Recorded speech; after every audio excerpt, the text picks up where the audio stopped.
बचेंगे तो कटेंगे। यूपी के सीएम योगी ने यह चुनावी नारा दिया था। अब हिंदू उद्योगपतियों के कार्यक्रम में भी ये गूंजेगा। वर्ल्ड हिंदू इकोनॉमी फोरम का सम्मेलन 2 दिन बाद मुंबई में शुरू होने वाला है। इसका मकसद हिंदू समुदायों में उद्यमिता को प्रोत्साहित करना है, लेकिन सबसे ज्यादा चर्चा सीएम योगी की है, क्योंकि योगी को बतौर स्पीकर आमंत्रित किया है। विपक्षी पार्टियां इसको लेकर सवाल भी उठा रही हैं। देखिए। पटोगे तो कटोगे, पटेंगे तो कटेंगे। योगी आदित्यनाथ का ये चुनावी नारा अब फिर से चर्चा में है।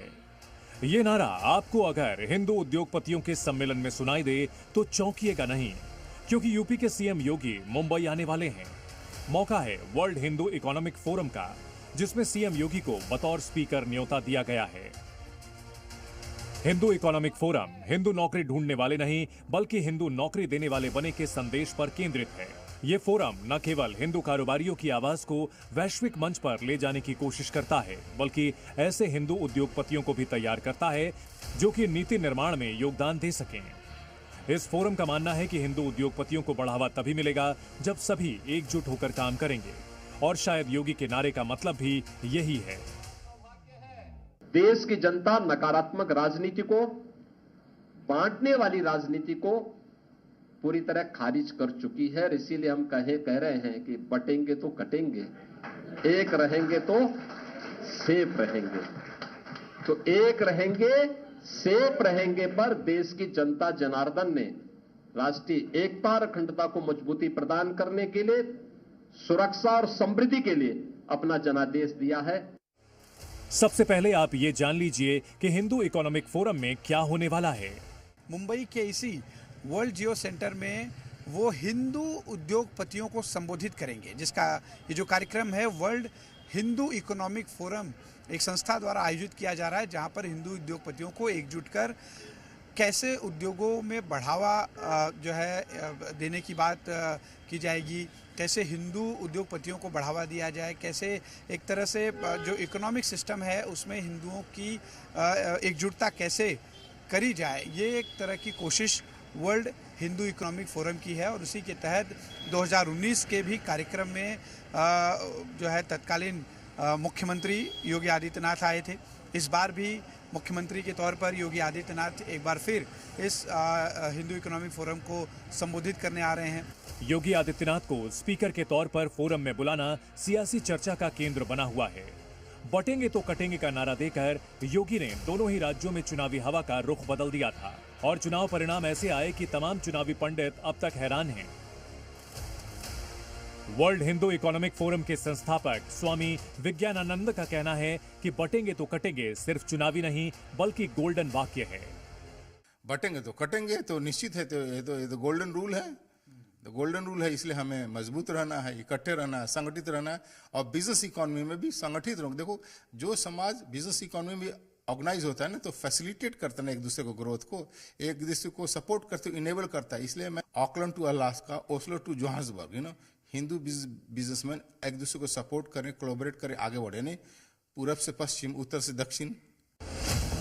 स्वामी विज्ञानानंद का मानना है कि योगी हिंदू एकजुटता के प्रतीक की तरह हैं। ऐसे में उन्हें हिंदू उद्योगपतियों को एकजुट करने के लिए सम्मेलन में न्योता दिया गया है। भारत को अगर विकसित बनना है, भारत को समर्थ बनना है, तो यूपी को समर्थ बनना होगा, यूपी को संपन्न बनना होगा ना। और उस काम में योगी जी आ रहे हैं, तो हमने कहा भाई 24 करोड़ का रिप्रेजेंटेटिव यूथ चीफ मिनिस्टर को तो होना ही चाहिए, इसलिए हम बुला रहे हैं। और योगी जी का तो है ही, जो पटेंगे तो कटेंगे, तो वो तो उन्होंने नारा हरियाणा इलेक्शन में भी दिया और चल गया। और ये रियलिटी है ना भाई, ये केवल बटेंगे कटेंगे की जो रियलिटी है ना, कोई भी बटेगा तो कटेगा। वर्ल्ड इकोनॉमिक फोरम के इस कार्यक्रम में महाराष्ट्र के मुख्यमंत्री देवेंद्र फडणवीस और गुजरात के मुख्यमंत्री भूपेंद्र पटेल भी शामिल होंगे। लेकिन महाराष्ट्र की विपक्षी पार्टियों को योगी के आने पर ऐतराज है। सबसे पहले तो कोई भी उद्योगपति हो, किसी भी जात का हो, किसी भी धर्म का हो, किसी भी गोत्र का हो, वो देश के लिए काम कर रहे हैं, देश के लिए कार्यरत हैं। तो उसमें इस तरीके का डिवाइड करना मैं कहीं ना कहीं मानती हूँ सरासर गलत है, and it's a huge insult to the industrialist cause as well. That's part one. दूसरी बात, की नोट स्पीकर आप कह रही हैं योगी आदित्यनाथ जी को बुलाया गया है, क्या वही एक हिंदू रह गए हैं मुख्यमंत्री? बाकी कोई राज्य को हिंदू बिजनेसेस की जरूरत नहीं है? तो यानी जो हिंदू व्यापार है और व्यापारी है वो उत्तर प्रदेश जाए, फिर गुजराती व्यापारी आएगा वो गुजरात चला जाए। हिंदू उद्योगपतियों के सम्मेलन में योगी को न्योते पर कांग्रेस को भी ऐतराज है। पार्टी कह रही है कि अर्थव्यवस्था में जातिवाद का जहर घोलना ठीक नहीं है। या फिर जिस देश के संविधान की आत्मा ही सर्वधर्म समभाव हो, या जिस देश की अर्थव्यवस्था में सभी जाति धर्मों का योगदान हो, उस देश की अर्थव्यवस्था में अगर कोई जातिवाद का जहर घोलना चाहेगा तो वो हमारी अर्थव्यवस्था के लिए बहुत घातक होगा। इस अर्थव्यवस्था का पहिया तब आगे बढ़ेगा और कामयाबी से बढ़ेगा जब हम मिल करके इसे सींचेंगे और खींचेंगे।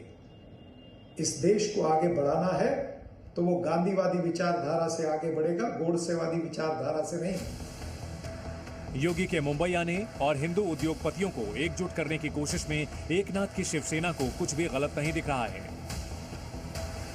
सभी उद्योगपतियों को, स्टार्टअप्स को, युवा ट्रेडर्स को साथ में लेके आकर आइडियाज़ का मिश्रण कर कर उनको मदद करने की ये प्रयास काबिल तारीफ है।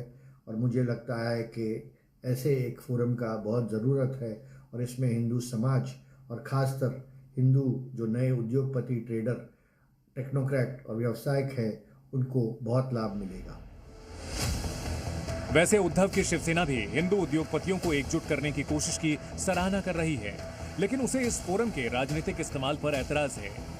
यहाँ हिंदू मुसलमान की बात नहीं, अगर हिंदू इकट्ठा होकर कोई इकोनॉमिक फोरम या कोई ऐसा प्लेटफॉर्म बनाकर कोई संस्था बना रहे हैं जिससे वो दो लोग आगे बढ़ना चाह रहे हैं, वो व्यापार करना चाह रहे हैं, इकोनॉमी को मजबूत करना चाह रहे हैं, ये स्वाभाविक सी प्रक्रिया है। लेकिन बशर्ते वहाँ राजनीति न हो, किसी दूसरे जाति का विरोध न हो, किसी दूसरे जाति के खिलाफ बात न हो, क्योंकि हिंदू कहता है कि गर्व से कहो हम हिंदू हैं, इसका ये मतलब नहीं कि कोई दूसरी धर्म का व्यक्ति तो उसका हम अपमान करेंगे। ये तो हमारे नेता हिंदू हृदय सम्राट बाला साहब ठाकरे जी ने हमें सिखाया है कि हमें हमारे हिंदुत्व का हमेशा गर्व होना ही चाहिए। योगी का बटेंगे तो कटेंगे का नारा 2 चुनाव में बीजेपी के लिए रामबाण साबित हुआ। अब विपक्ष को इस बात का डर है कि कहीं हिंदू उद्योगपतियों को योगी का ये मंत्र कहीं उनकी सियासी जमीन और वोट बैंक पर असर न डाल दे। शायद इसी वजह से हिंदू उद्योगपतियों के कार्यक्रम में योगी के न्योते का जो लोग भी विरोध कर रहे हैं, उन्हें डर इस बात का भी है कि कहीं उद्योग जगत में हिंदुत्व पथ न तैयार हो जाए। आपको बता दें कि पिछली बार जब योगी आदित्यनाथ आए थे उस वक्त उन्होंने हिंदू उद्योगपतियों के एकजुट रहने की बात करी थी। इस बार देखना होगा कि बटेंगे के कटेंगे नारे के बाद जो सबसे ज़्यादा चर्चा में रहा हरियाणा चुनाव के दौरान, महाराष्ट्र चुनाव के दौरान, यहाँ पर उद्योगपतियों को एकजुट रहने के लिए किस तरह का मंत्र योगी आदित्यनाथ देते हैं। कैमरा पर्सन आसिफ के साथ अश्विन पांडे, जी मीडिया, मुंबई।